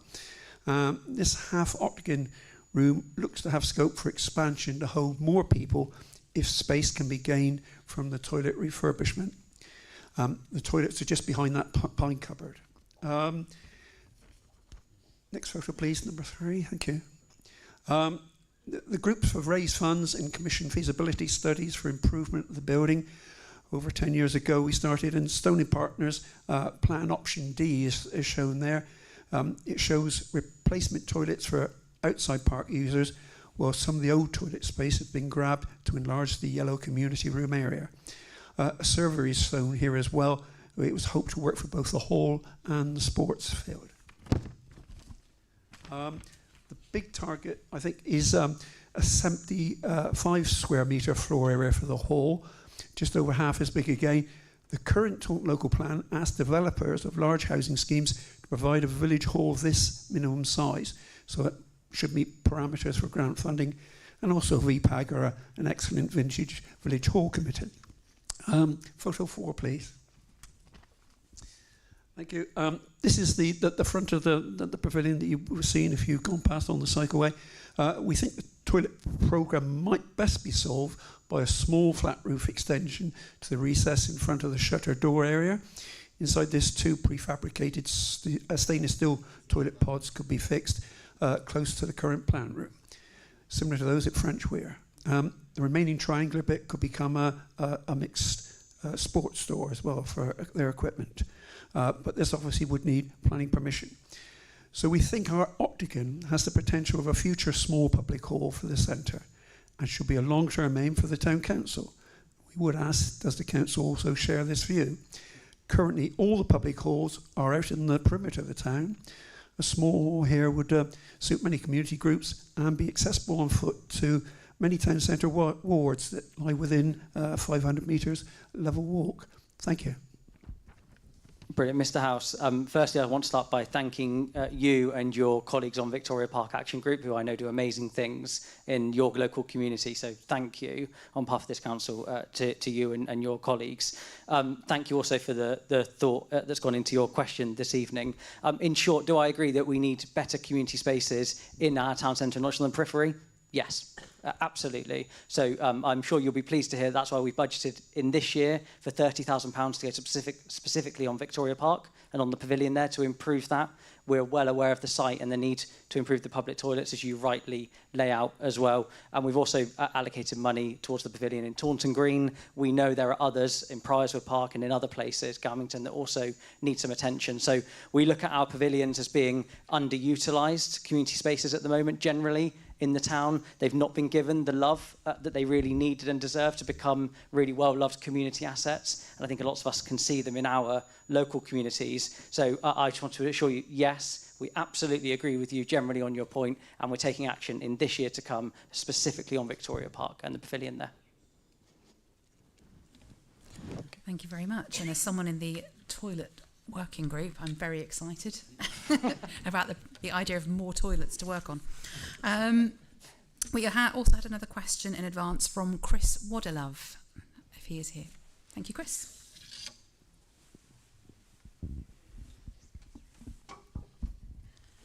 The microphone is never on the right side of the room at these moments. Jo needs her Challenge Annika jumpsuit on. Thank you.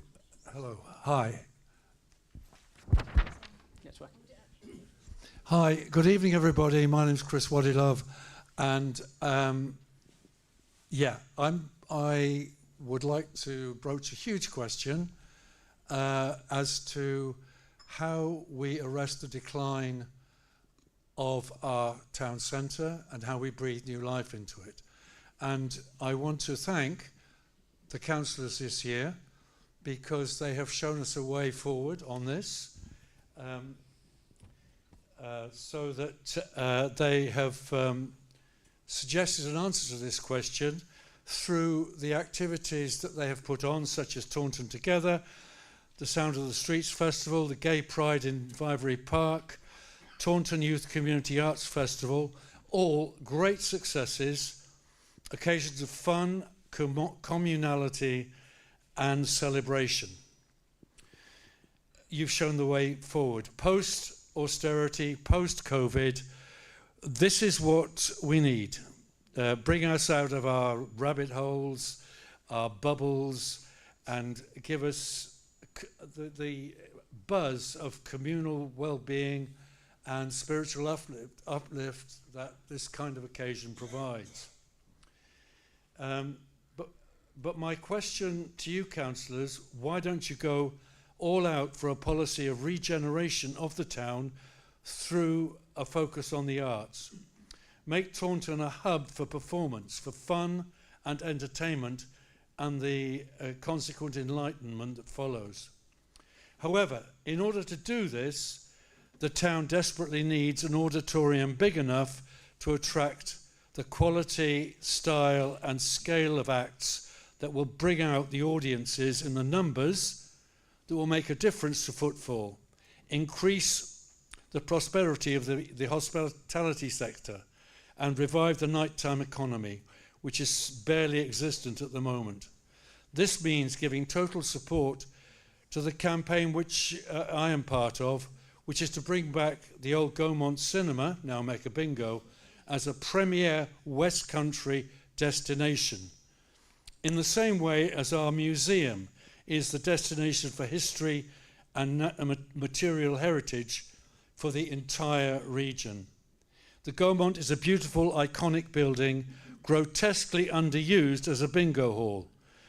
Let us celebrate it and set it free as it once was as a theatre complex, incorporating music, dance, comedy, and community events. Of course, we must find a new home for the bingo players in the process. We must make that building existing for everyone in the town and beyond. There is space for the Gaumont alongside our wonderful existing venues such as Kick Kick and the Brew House. We will cross-fertilise each other's popularity because of the draw pull, the pull factor involved in the Gaumont being there in the centre of our town, just across the square from Museum, which is such an important site and needs developing. Thank you. Thank you very much for the question. There's a lot in there, so if I don't quite cover something, you can grab me afterwards and I'm happy to go into more detail. I think you touched on, there's probably three parts to the answer. One on the town centre more generally. Absolutely, one of our shared commitments is making sure our town centre is as good as it possibly can be. I think we've got over 150 traders in our town centre. Around 100 of them are independent, the other 50 are national chains. So I highly dispute anyone claiming there's nothing in our town centre. I highly dispute that. Can it be better?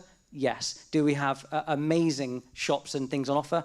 Absolutely. And thank you for recognising this early work that we started to do to help drive increasing numbers of people into the town. And I think experiential-based ways is absolutely the only way forward. That's the way we're going to get people back into our town centres, is by making it a really positive experience, because frankly, you can't do those things online.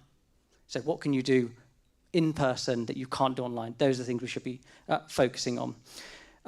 Arts and culture, yeah, absolutely. You've heard a lot today about our support and our funding for that sector. We know how important they are to our local economy. I think the stat is for every £1 invested in arts and culture, you get 7 back. So it makes sense, it makes financial sense, and it makes well-being sense, frankly, to invest in our arts and culture. And we have taken the lead, I believe, on that as a town council, making sure that for all age demographics, things are provided through our arts and culture sector. The Gaumont a really interesting one, and because of the likes of yourself and others who have campaigned on this, it's kind of come to my attention more than it may well have done otherwise. So you can say you've done a good job on that. There are, of course, challenges we can't ignore around the Gaumont, which is, firstly, it's not a town council asset. It's owned by Somerset Council, so we need to be honest about that. We need to be honest about who owns the building. It isn't us as a town council. And secondly, there is a sitting tenant in there who are paying their rent and offering a service. So we need to not ignore the fact that those two facts do exist at the moment. Having said that, do I think there's possibly potential with that building as we move forward? And would the town council like to be involved in any conversations as that develops? Absolutely. Would love to. But I think it would be disingenuous of me to stand here and say, yes, absolutely, in 5-10 years' time, we'll have the project Gaumont up and running as a multi-purpose venue or whatever it might be moving forward. Is it an ambition we can aspire to in the right way? Absolutely, and we'd love to partner with you on that, on exploring what that could look like. But I don't think we can allow the facts on the ground to necessarily muddy what the next steps might look like. But Chris, you know, I'm always delighted and happy to come and meet with you and others to continue to discuss this further. Thank you. That's all the questions we received in advance, but does anyone in the room have a question they would like to ask? I think, is that Councillor Hunt at the back, I think I spot, right at the back of the room.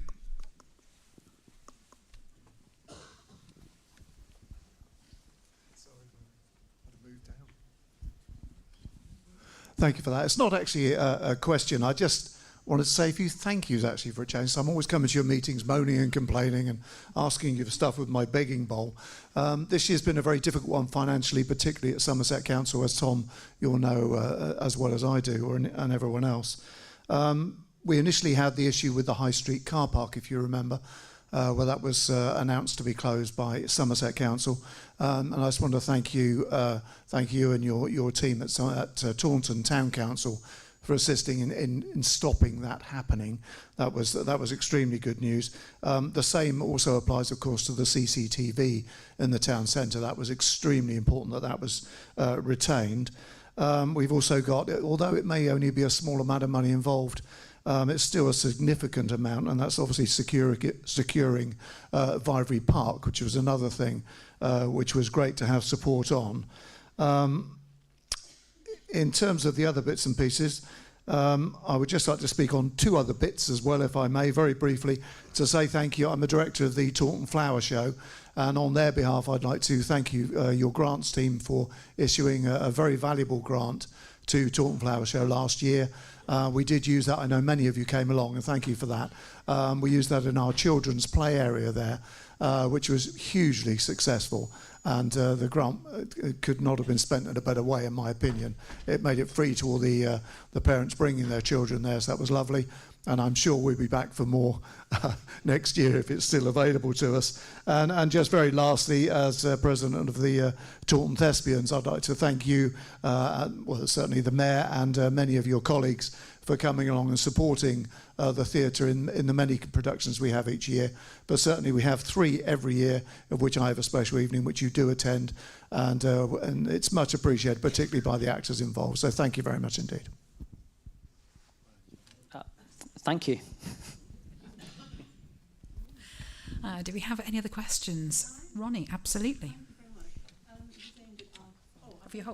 If you wait for a moment, we'll have a microphone. Okay, thank you very much. This is kind of aimed at our Tom, really.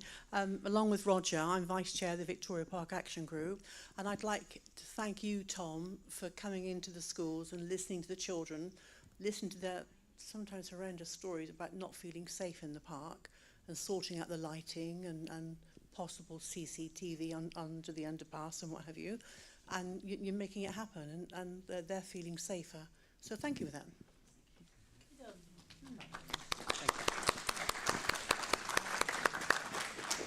I do really appreciate that, and it really genuinely, not just me, all 20 of us as local councillors want to do the best we possibly can for the local communities that we represent and live in.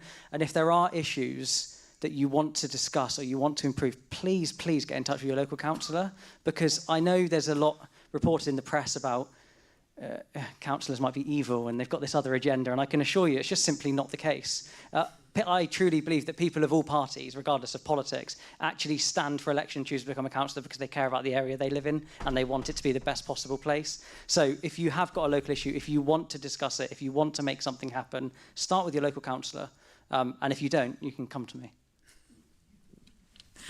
Thank you. Do we have any other questions in the room? Oh, suddenly the hands are all going up. We'll go to Claire, and then I'll head over those hands in that direction. But if we go to Claire first. I won't know everyone's name in the room, so I'm going to run out very soon. It's not really a question. It's a slight question. Number one, to say thank you so much. The Changing Places toilet opening up in the town centre will be a massive, massive benefit to so many of us families. As a parent myself that requires to use a use of a Changing Places, it saves me walking all the way down to the Albemarle Centre where there is currently one.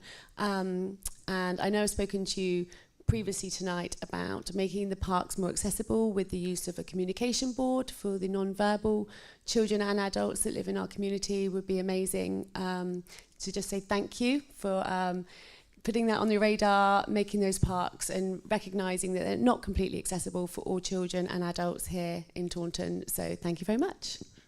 That's very kind of you. And of course, I agree with all of that. And you win an additional award today because you've taken a step forward and said, I'd like to be part of this moving forward. So thank you for doing that. And if anyone else has been inspired somewhat by the things they've heard this evening and want to see how they can get involved as we move forward, please, come and speak to one of us. We'll be delighted to point you in the right direction because sorry, you've probably heard me saying, I really want our council to be highly collaborative and part of our community. So please, if you want to get involved in something, you have a particular area of passion, come forward. We'd love to work with you. Thank you. So, and I don't know your name, and apologies. That's okay. The chap with the green shirt. I should be about question time now, just referring to... So firstly, I'm an interloper. I'm actually from Monkton Heathfield, but I'm here for other reasons. I just wonder why it is that Taunton Town Council have got a Somerset County asset as their picture on the screen. Have we got designs to take that over and make it work for the town or for the people of the town is my question. Rather loaded, I'm afraid, Tom, but that's the question. Was there not a Taunton asset you could have used as your background? And secondly, that thing there once taken over by Taunton Town Council? I take the point. I'll slightly throw back at you. It's a town asset. I don't think people really mind actually which council owns it. I think people see that and identify it with our town. So I think that's why it's an iconic image that we've used. But the asset itself, to get into the details, so Taunton Town Council explored taking on that asset and others in the town. It's not something that Somerset Council are willing to progress with us at the moment. Short and sweet. So there's a lady over on the right-hand side with a rather fabulous jacket.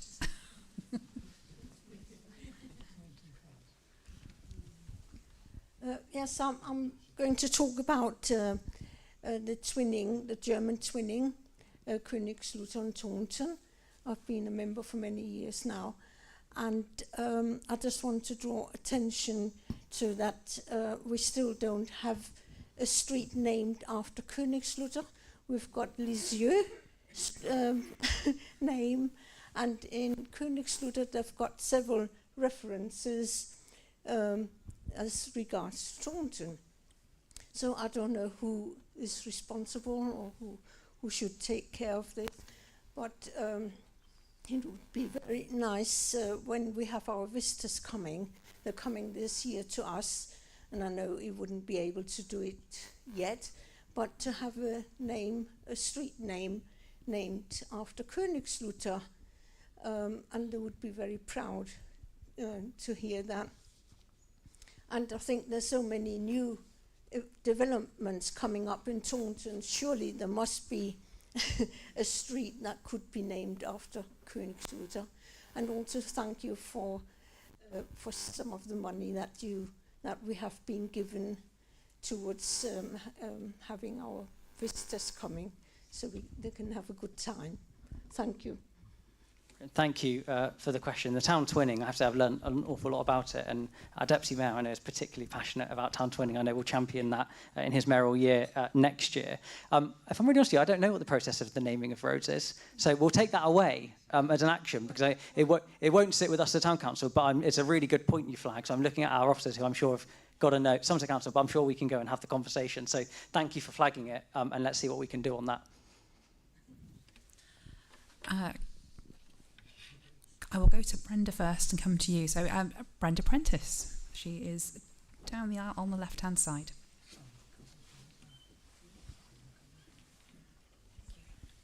I just wanted to say how delighted I was on behalf of so many of our residents here when the planning department of Taunton Town Council voted in full to have our iconic bridge put back to Goodland Gardens. I was slightly disappointed when it went to full council, and there were 1 or 2 abstentions. However, I'm sure everybody that lives here and used the bridge, and that was many people who don't just live in the town centre, are pleased that you have decided that it will go ahead, and I think that is a very super outcome. Thank you so much. Thank you, Brenda, and to re-emphasise the thanks to you for your campaigning as well on rights of way in and around the town centre. Yeah, so we took the decision in principle to put the new bridge in place. That's with a certain amount of money that we think it's going to cost. We've got a little bit of legwork to do to go and make sure that that is the realistic cost that we are going to need to invest in the bridge, but the intention from council was to proceed on that. You're right, it wasn't unanimous, and do you know what, I don't think that's a bad thing, because I don't think every decision should be unanimous. I'd be really worried if it was. And we have really good debates, actually, at all levels of the council, both the committees and full council, around really important issues. So we certainly don't all agree on everything. And I'm really pleased about that, because I think that's really good and healthy democracy. So we'll keep everyone updated with how that project progresses. But yeah, personally, I'm pleased that we're progressing with that one. I think Councillor Tully had a question. Not in his councillorly capacity. Sorry, not councillor now. Sorry, Tom. I'm going to talk as a church warden for the Minster. I had a couple of the congregation on Sunday asked. A lot of them are very old. They told me, same as me. They want to know, would the town council going to do something for the elderly? Done a lot for the youngsters, but will they start doing for the elderly? If I remember the figures right, it's 18% of our population are under 18, but 29% are over the age of 65. Thank you, Tom. Thank you very much, Ray.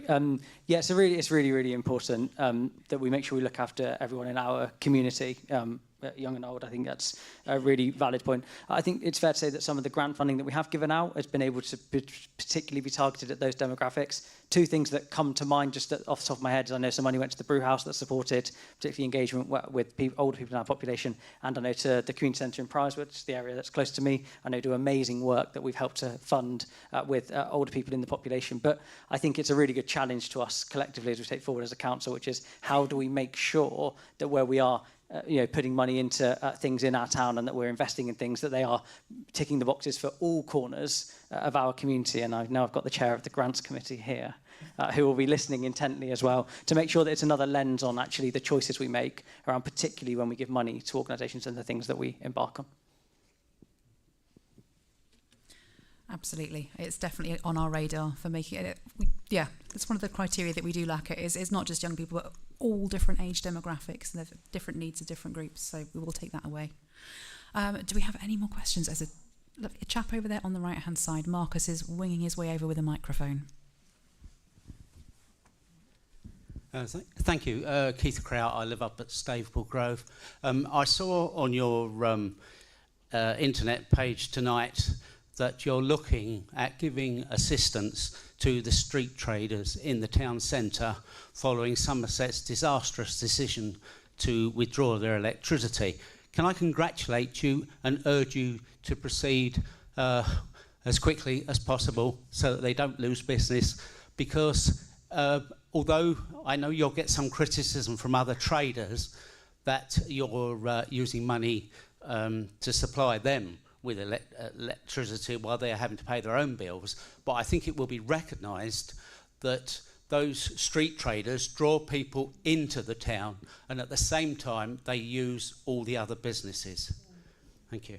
Thank you for raising that. That was a hot off the press thing just before we stepped into the meeting this evening, that we were able to find a possible pathway through.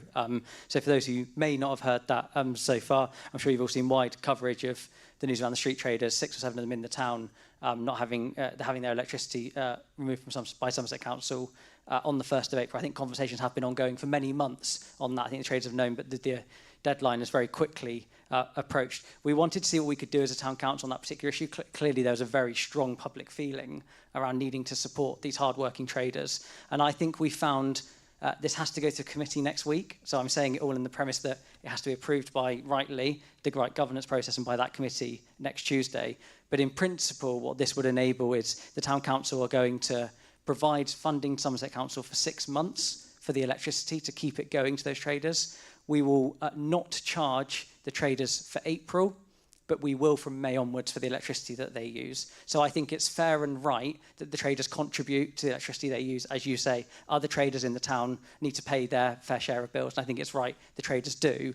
But where I'm pleased that we've been able to step in is help facilitate that, make sure the power doesn't get switched off on the 1st of April, keep it going, give a bit of time to those traders to settle in, and importantly, they're an important part of our town centre, so to keep them there, to keep them trading, and to ensure that they help preserve the character to that part of town that they provide.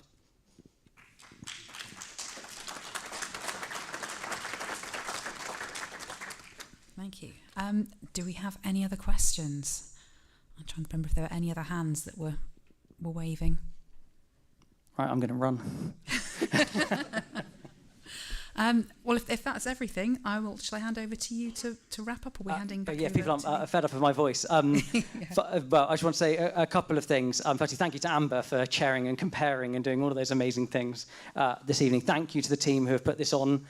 It takes quite a lot of effort to get everyone in the room and be here and doing all of this this evening. And finally, just really cheesy, I'm really sorry, but thank you all for being here. And I genuinely mean that, because I think it's really important that we have these open forums where people can come, hear what we're doing, importantly ask questions, challenge us, but do so in the right way that's not embedded in negativity for the sake of it. So thank you all for being here, really appreciate it, and enjoy what's left of your evening. Thank you.